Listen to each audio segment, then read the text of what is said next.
Welcome back to Stu Structures. We're here for week 8 of the Riverside Shops. I never thought it would take me this long to get this built. It's a slow process for me with the lack of time that I have, but stay tuned and we'll finish working on this structure.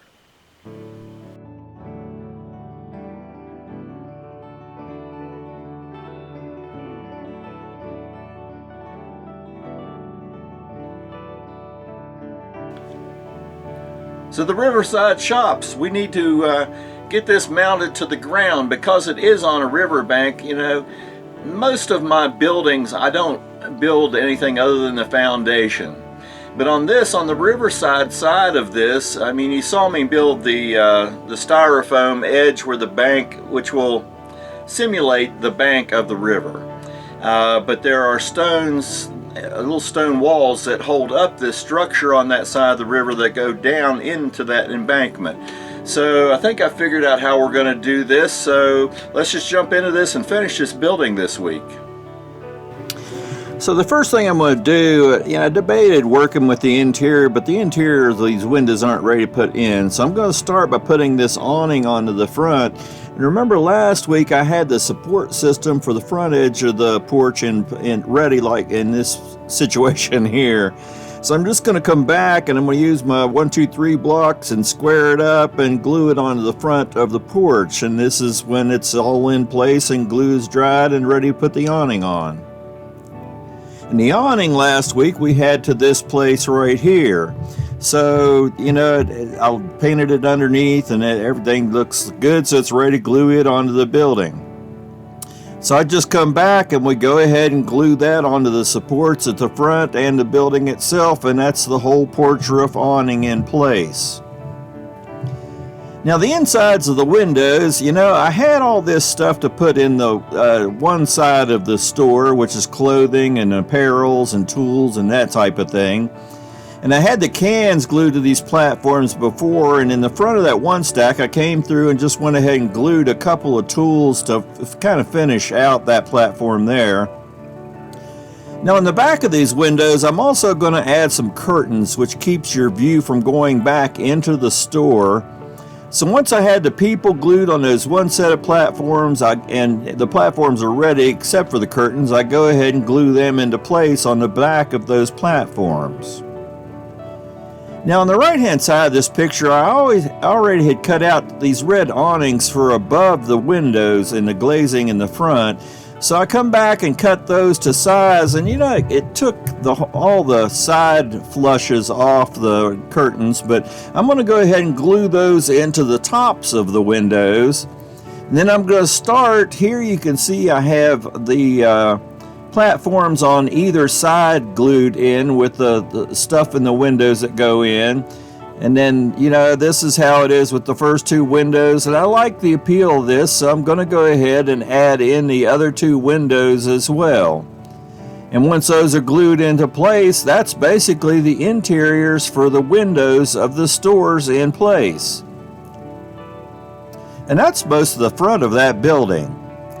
Now the one thing I've got to come through and start working on is, the stone support for this whole side of the building that goes on to the river bank itself. And you can see here how much it overhangs, so there's going to be a good bit of rock exposed on this side of the building to make that happen.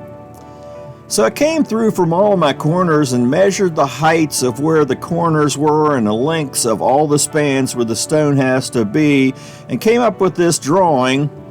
And basically this is the contours, and it's rough. I may have to come back and cut a little styrofoam or do a little fill or something like that, but basically I'm going to take this and cut it out, and I'm going to cut the corners so I can bend this a little more pliable, because this is a hot press board and it just doesn't bend to nice perfect squares. And then to support all those corners, I got to come back and cut a bunch of pieces that I'll glue into those to, hold it in place at a 90-degree angle. So I cut some angles for insides and outsides of corners, and that gives me these parts to start gluing the square together. And then basically I take a knife and just score one side of the cardboard so I can get this to bend in the corners where I need it to bend. And then I'm going to come back and with 1, 2, 3 blocks start gluing those supports into the corners to hold the corners in a 90-degree angle. And I start with one at either end, and then I've got a couple more to add on to that after that. This other end has one on the, this is actually an inside support, but it's outside support for the corner. The outside of the building will actually be where the 1, 2, 3 block is setting. And once I get those all into place, then I come back and glue it underneath the building. And I'm trying to get this back just a hair from the foundation board. And remember, in this picture, I also had these 3 signs on the right-hand side of this. So while I'm waiting for that foundation to dry up, I came back and I wetted down the paper with just some water to begin with. And then I put a real thin coat of wood glue on the back side of that once the paper was soft. And I just put it on the siding and came through with my fingernail and pressed it down into the edges of all the sidings. So I have my mail pouch on, and here's one with a Tom Mix movie poster. The water kind of made some of this wash out a little bit, but you really can't see the detail that small anyway. So I just came back and put all these 3 signs onto the building, and then those are in place.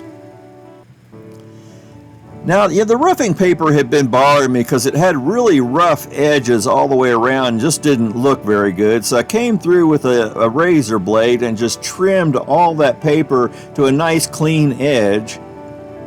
Another thing that's still missing is, remember the other 2 roofs on the right hand side had corbels overhead, and this one I don't want to leave just plain. And while I'm not going to put corbels on it, I am going to dress it up with some wood trim on the top and the one side down to the roof line. So I cut these 2 pieces out here and come back and pre-paint them so I can glue them into place and not have to deal with the paint afterwards. And once that dried a little bit, I came through and went ahead and glued those onto the top of this building. So that dresses the top of this building up as well. And it's similar to the other sides. The one thing I did do though is this other side, I came back and remember these were the same colors as the windows and the doors and stuff originally. And I just came back and used that trim paint, the same brown for this as is on the trim for the rest of the building, so that all that really kind of matches. Now, I'm moving on to this foundation, and I showed you how I made this and put it together, so I went ahead and glued this onto the building. And once that was on there, I needed to come back and carve out some of this styrofoam so this building sits on this styrofoam platform the way I wanted it to. So I just set it on there and made some marks with an indelible pen, and then I'm just taking an X-Acto knife and grooving out the areas where that cardboard will set back into. And some of this is a little deep and wide, but it's going to get filled later on, so it doesn't matter that it's kind of rough at this point. But I had to take this on and off a couple of times until finally it sat on there the way that I wanted it to sit on there. And I went ahead and glued this down, and then what I'm going to do to get the stone on that cardboard, hardboard base of that, I'm going to use this plaster. And what I'm going to do is just coat that whole thing with a real thin area and also fill in the extra gaps in the styrofoam and all that and create a surface to work with. And then to create the individual stones, I'm just going to drag out my Dremel tool, and this is just a deburr type of tool, but it just has this tiny point. And I'm going to come through on all that plaster, and I'm just going to do this and groove out lines everywhere that I want an edge of a rock and create all the rock faces and the mortar lines in between.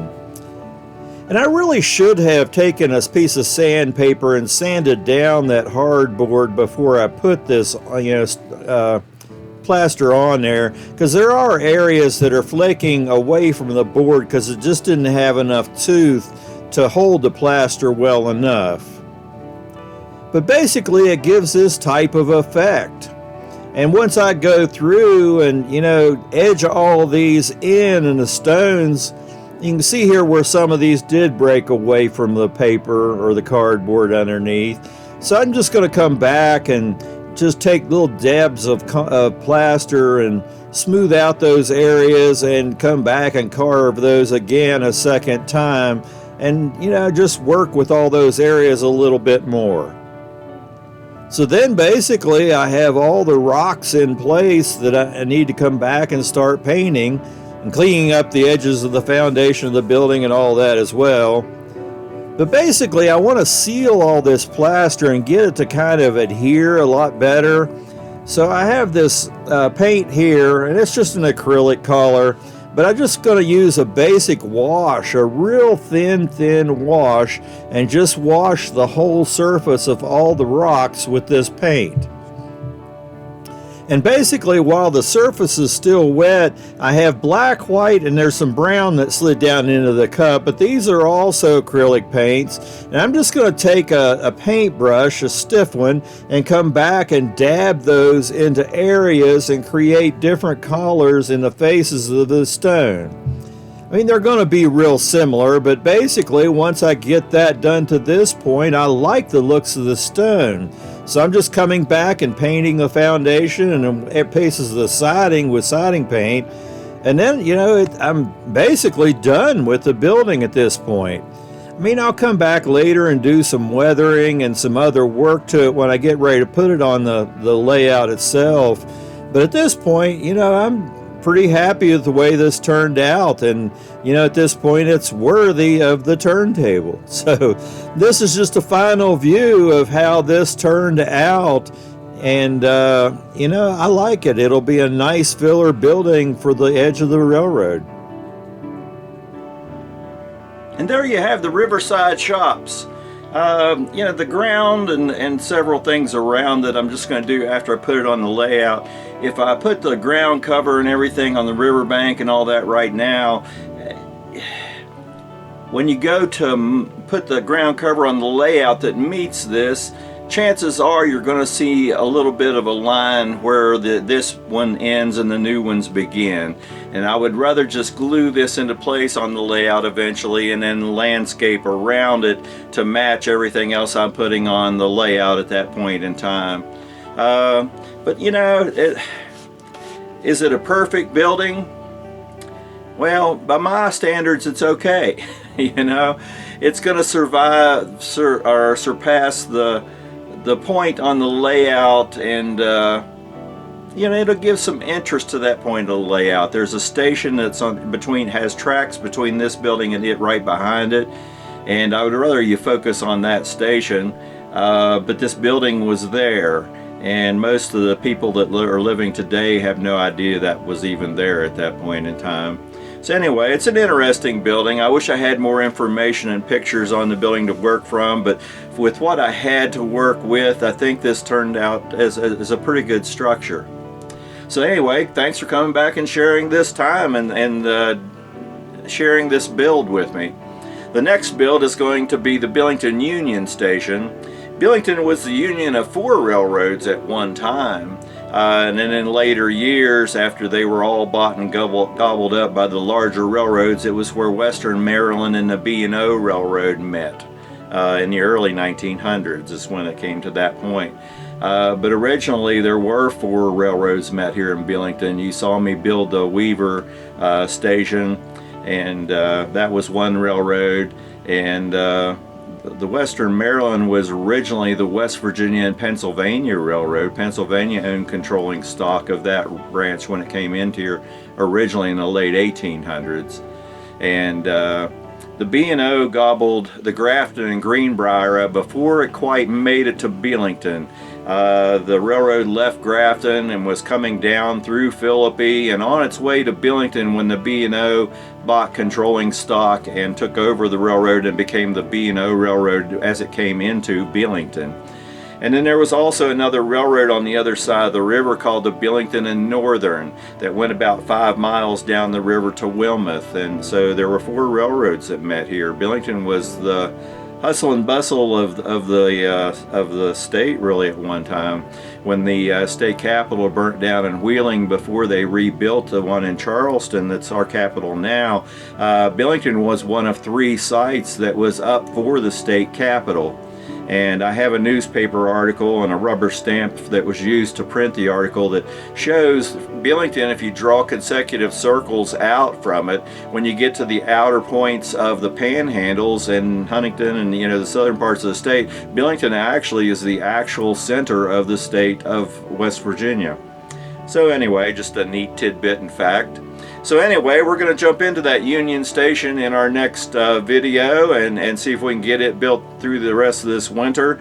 I'm already starting to pick up business-wise. Not that I ever slowed down much. I thought I was going to get these builds out a little quicker than I have. So thank you again for coming back and sharing this time with me. I do appreciate it. If you haven't subscribed, please do so. And hit the bell, and then you'll get notified whenever I have new content coming up. And just happy model railroading.